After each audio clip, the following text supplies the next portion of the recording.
ગીર જંગલમાં કાર્યક્રમને લઈને વિવાદ, પરવાનગી વગર આયોજન મુદ્દે વન વિભાગ સક્રિય. ગીર જંગલ વિસ્તારમાં એક કાર્યક્રમના આયોજનને લઈ વિવાદ ઉભો થયો છે. માહિતી અનુસાર આ કાર્યક્રમ માટે જરૂરી સત્તાવાર પરવાનગી લીધા વગર આયોજન કરવામાં આવ્યું હોવાના આક્ષેપો સામે આવ્યા છે. ઘટનાને ગંભીરતાથી લેતા વન વિભાગે તાત્કાલિક તપાસ હાથ ધરી છે. વન વિભાગના અધિકારીઓએ જણાવ્યું કે ગીર જંગલ જેવી સંવેદનશીલ પર્યાવરણ ધરાવતી જગ્યા પર કોઈપણ પ્રકારનું કાર્યક્રમનું આયોજન કરવા માટે પૂર્વ મંજૂરી ફરજિયાત હોય છે. નિયમોના ભંગને લઈ વિભાગ દ્વારા કડક કાર્યવાહી કરવાની સૂચના આપવામાં આવી છે. પ્રાથમિક માહિતી મુજબ કાર્યક્રમ દરમિયાન જંગલી જીવજંતુઓને ખલેલ પહોંચે તેવી શક્યતાઓ પણ વ્યક્ત કરવામાં આવી રહી છે, જેના પગલે વન વિભાગ દ્વારા સંબંધિત આયોજકોને નોટિસ પાઠવવાની પ્રક્રિયા શરૂ કરવામાં આવી છે.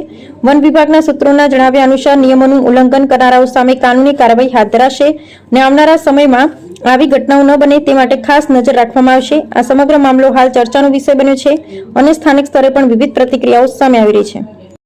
જેમાં બધાને ખબર છે કે ગઈકાલે આપણે સોશિયલ મીડિયા અને ઘણા બધા વોટ્સએપ ગ્રુપ ઉપર એક આમંત્રણ પત્રિકા વાયરલ થઈ હતી.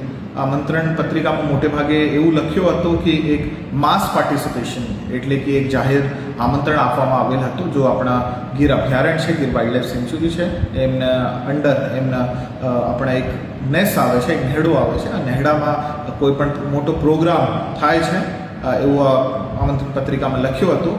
ગીર પૂર વન વિભાગને જ્યારે આ વસ્તુની ખબર પડી અને તાત્કાલિક એમના ઉપર પગલાં લેવામાં આવ્યા હતા. જો માણસ અને જો ઓર્ગેનાઇઝર એમના હતા એમના નોટિસ આપવામાં આવ્યા હતા અને એમનો જવાબ લેવામાં આવ્યો હતો.